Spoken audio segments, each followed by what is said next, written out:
I'm here at the University of Miami. I'm honored to be joined by Dr. Reg Haid from Atlanta, Georgia, and we wanted to record a historical video to highlight some of those key parts of neurosurgery when spine was being developed, and Dr. Haid lived through all that.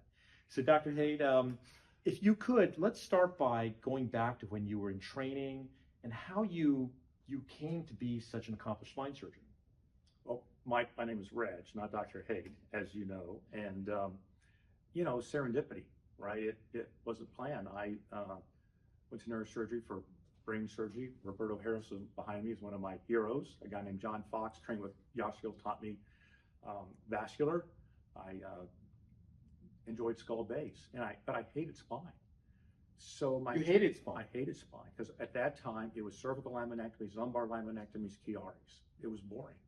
I thought it was for simpletons, and it kind of was. And my chairman kept making me give the spine conferences. And there were a couple spine orthopedists there that were fellowship trained, and I saw that neurosurgeons really did know a lot about spine. To be honest with you, we did intermedullary tumors, we did Chiaris, things like that. And I kept seeing this spine problem that neurosurgeons didn't do. I was with Maroon in '86, and he said, and I really like technical surgery. I love microvascular surgery. And Joe Maroon said, Reg, will probably do endovascular aneurysms someday. And at that time in Pittsburgh, Dave Lunsford just got back from the Karolinska.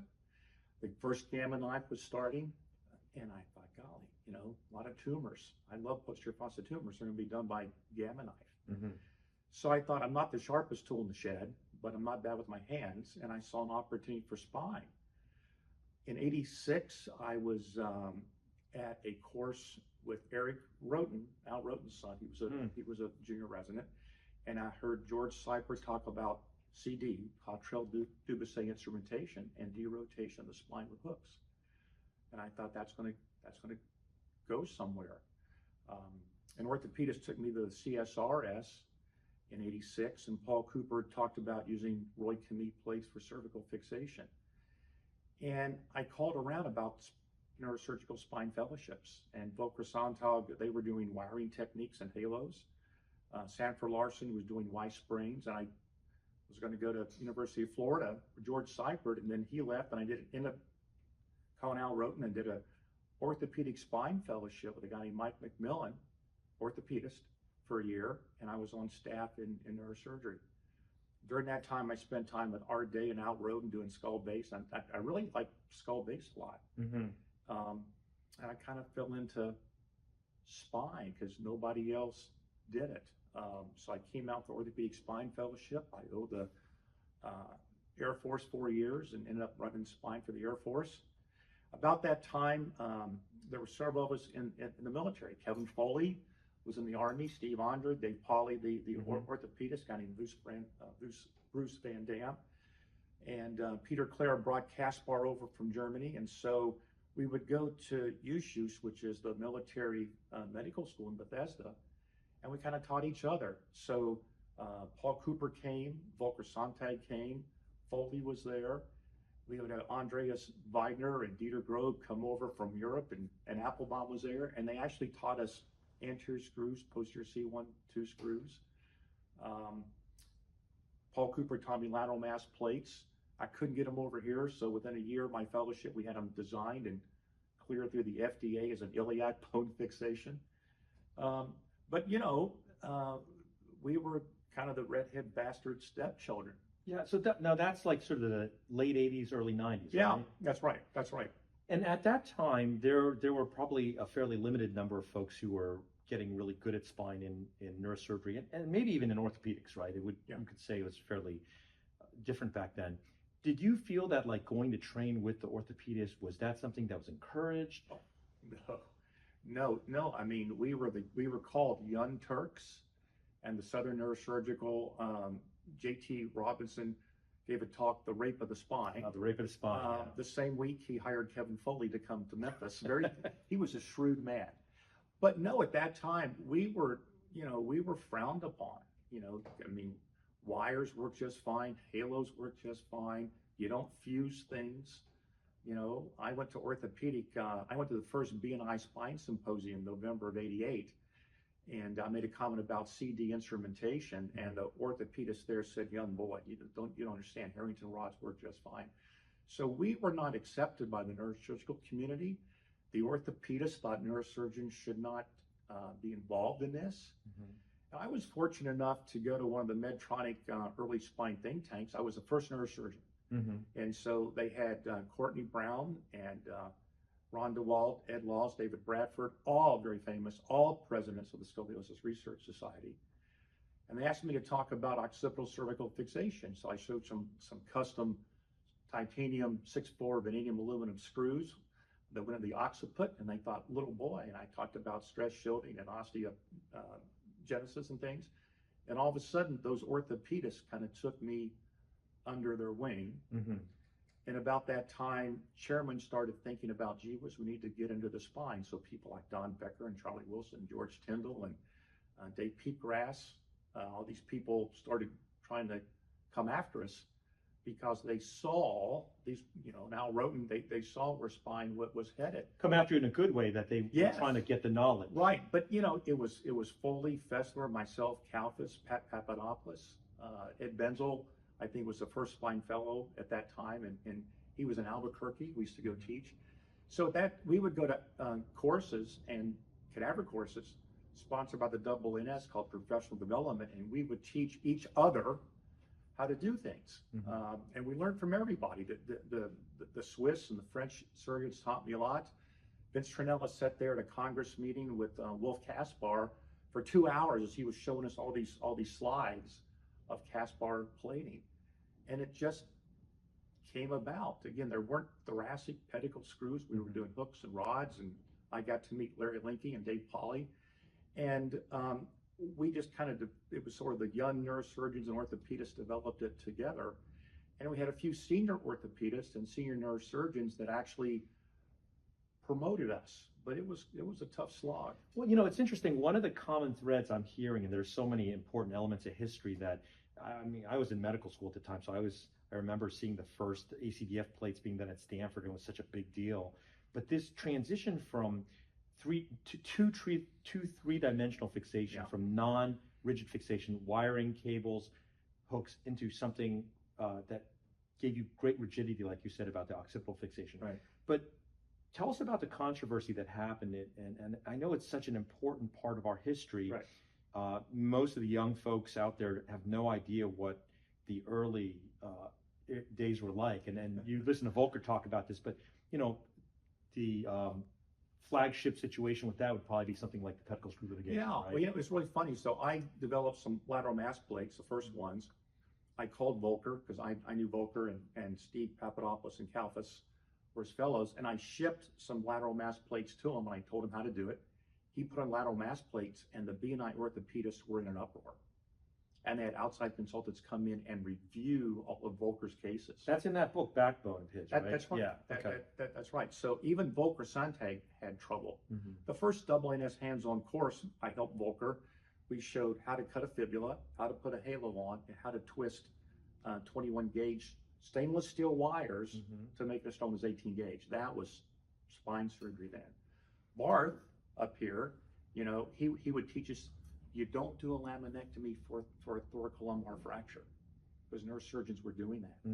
So I went to every course that Barth and Volker taught. And so I learned pedicle fixation at the time. There was an expose on 2020 with Hugh Downs and Barbara Walters that talked about how evil pedicle screws were. It was an off-label use. But I taught pedicle screw courses. So there was a class action lawsuit. DePuy Acromed settled for $100 million. And a guy named Ron Pickard, and it was actually Curtis Dickman, the neurosurgeon, and Hanson Yuan, the orthopedist, Steve Garfin at UC San Diego. They fought that and put out all these papers in spine. And Rod Pickard, who was president of Danik, then Sophomore Danik, later became Medtronic, Sophomore Danik, fought legally the pedicle screw system. I was deposed for 7 hours a day for 2 days about pedicle screws and how evil they were. And I remember the attorney was sitting there, and he had his Notre Dame ring on, and I was Notre Dame. And I said, "Sir, I was taught at Notre Dame to have ethics and morals, and if your wife came in with a problem, I would put pedicle screws in her." You know, it's interesting you talk about Ron Pickard, because I remember how much of a mensch he was. He stood up for neurosurgeons, and it meant a lot for surgeons to see that industry would be having their back on this, because it was a scary time, right? Well, it could have turned the other way. And again, you know, so Danik at the time, the first time they came to a neurosurgical meeting, it was an 8x10 table, and it had Danik, the orthopedic company, at a neurosurgical meeting, and halfway through they actually pinned up the banner, so they didn't say the orthopedic company. And the first thing they had was a crosslink, so we would actually put the Danik crosslink on the Clottrell du Basset rods. But Ron really understood that this was a chance to push spine forward. And if it weren't for Ron Pickard, who knows where we would be. And the whole thing just kind of took off. But, you know, we designed, Volker and Steve and I designed the first J&J plate, the Codman plate. We actually had a contract with them where we would use the same screws and drills for an anterior plate and a posterior plate.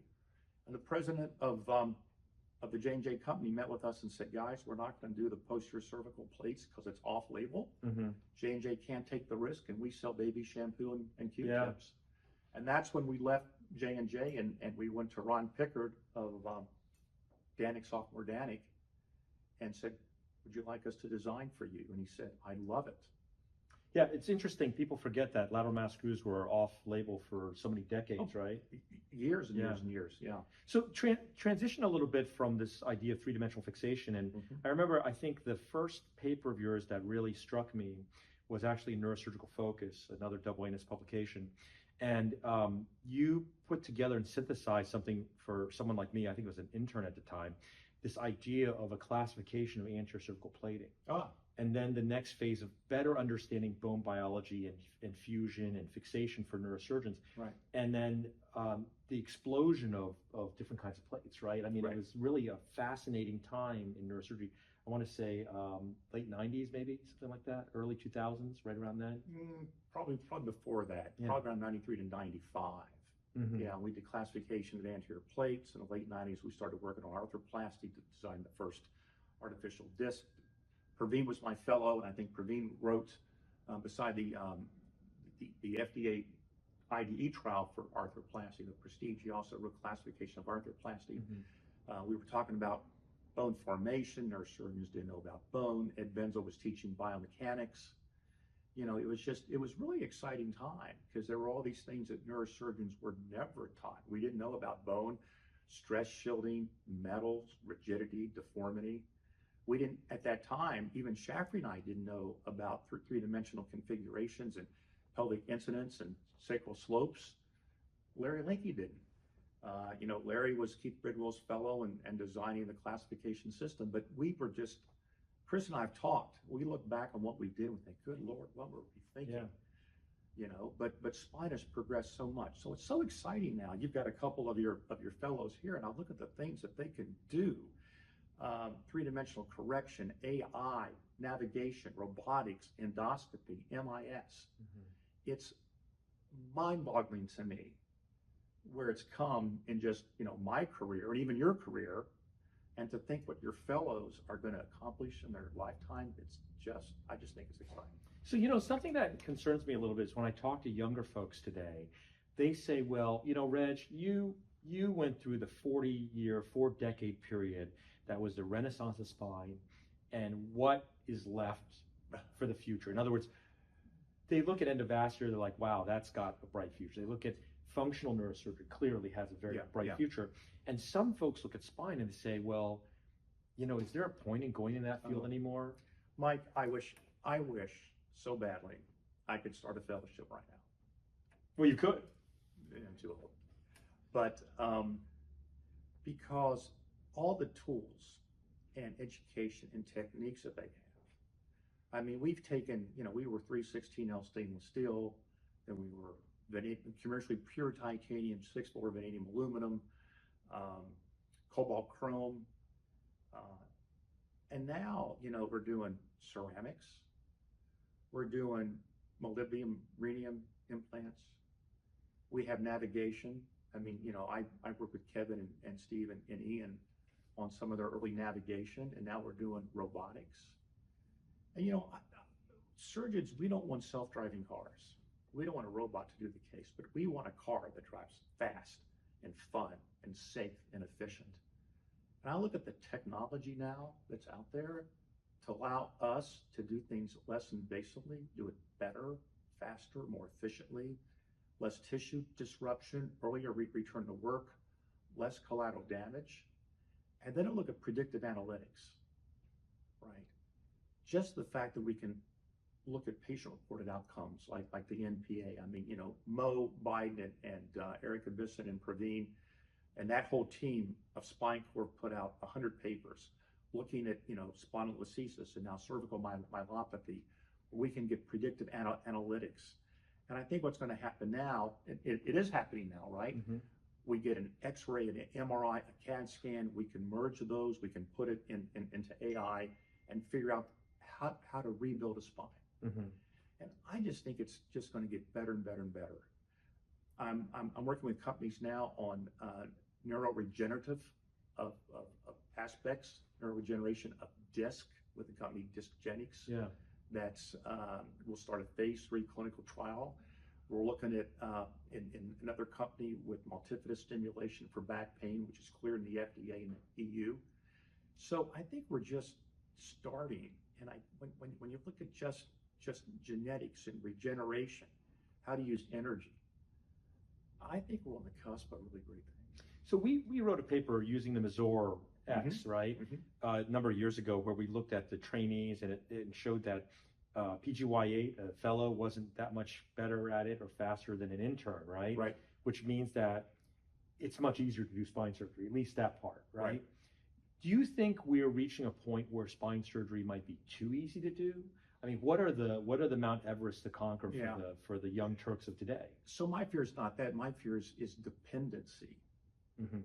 because there's navigation, there's reg vision. When I use the O-arm, and I bought the O-arms, and my partners thought Reg will never use it, right? Because I was doing freehand thoracic pedicle screws and freehand lumbar screws and freehand lateral mass. The O-arm or that type of navigation made me better, faster, safer. Mm-hmm. And I would put my probe down and go, am I right? And if that image on the computer and my image didn't match, one of us was wrong. And I've seen surgeons cancel cases because their navigation is not there. They're too dependent on it. Too dependent. Okay. So what I would teach, and what I've always taught, is anatomy and three-dimensional anatomy and how to amplify your skills with all these tools without being dependent. What's really interesting to me is I learned spine anatomy by, we would cut people wide open, transthoracic and retroperineal. So we saw three-dimensional anatomy. And like your fellows, they're doing things through small incisions. So they're learning three-dimensional anatomy by imaging. And I was a flight surgeon in the Air Force. And the old guys in the first Gulf War that came from Vietnam, they could fly. They could really fly. And now the pilots that are flying, F-16s, et cetera, they grew up on video games. They've learned differently on how to do things. So I really don't know if an old guy like me or young guys that learn differently will be the same, or whether the young guys and gals will be better. Mm-hmm. Because it's a completely different mindset to learn. Just like pilots now, right? They use dead reckoning, then they use radar, then they use GPS. And if you look at what pilots do to fly now, it's kind of automatic. What the young people do now is kind of automatic, but can that take them to the next level? Mm-hmm. So 70% or so of neurosurgery today is spine, right? Mm-hmm. So what do you tell people who are trying to make a decision right now in their careers or their lives, whether or not to focus, I don't want to say exclusively, but concentrate on spine? I mean, am I going to do a spine fellowship? Am I going to do a spine practice?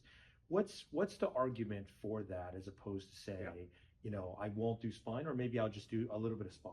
I'm a subspecialist. Okay, I mean, I did a bunch of gliomas. I did brachytherapy. I did stereotaxis. I did functional. I thought I was a pretty good skull-based surgeon. But there's no man or woman for all seasons. Okay, and when I was with Roden, 88, 89, Art Dave focused on aneurysms. Very talented, Jacques Morco, Roberto, talented.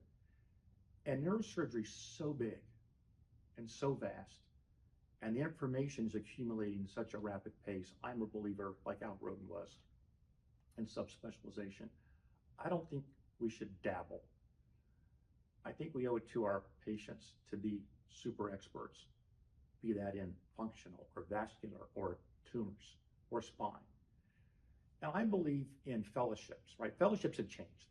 Mine was a year postgraduate, and the world's changing.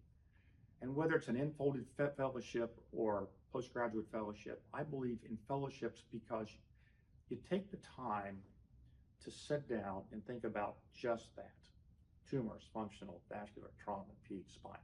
And you're focused on that, you read the literature on that, you get more clinical experience on that, and I think that makes you a better surgeon. So frankly, I disagree with people respectfully about, well, I'm gonna do some of this and some of that. Neurosurgery is too big, and we owe it to our patients to be really, really good. And that's the difference between good and great, right? It's the attention to detail. That's a great message. I want to thank you for coming here Certainly. to Miami today. It's my honor. These are the halls of spine surgery of South Florida, and I think your message is an important one. I think a lot of people forget how difficult the road was, although it was a wonderful experience. It was fun. And you made the road a lot easier for us, folks like Praveen and myself, so that we could go on and really enjoy full careers without any fear of, like, were we not good enough to be with the orthopedists? Were we not good enough to be with the brain surgeons? And I think, if anybody's interested, read the older papers, read Volker Sonntag's Backbone. I think it'll really open your eyes. Well, just to finish up, Mike, it's a team. It wasn't me. It was a team of like-minded individuals who had fun, and we taught each other. We had people like you and Praveen and the next generation who pushed us, and you taught us. Our orthopedists are our colleagues. They're not the enemy. The enemy today is not the orthopedists. The enemy today is government, insurance companies, right? We need to work with our orthopedic brethren to advance the care of spine, to advance access. I'm concerned because of governmental insurance regulations that you and I have trouble utilizing the latest technology for our patients because of lack of access. So I think it's incumbent upon us for access to our patients in the United States and globally. You and I've taught around the world. And I think that's part of giving back, and that's part of our mission, and I think that's part of your fellow's mission, is to give back and to educate all physicians who want to take care of our patients. It's an honor to be here. Thank you so much. It's a pleasure.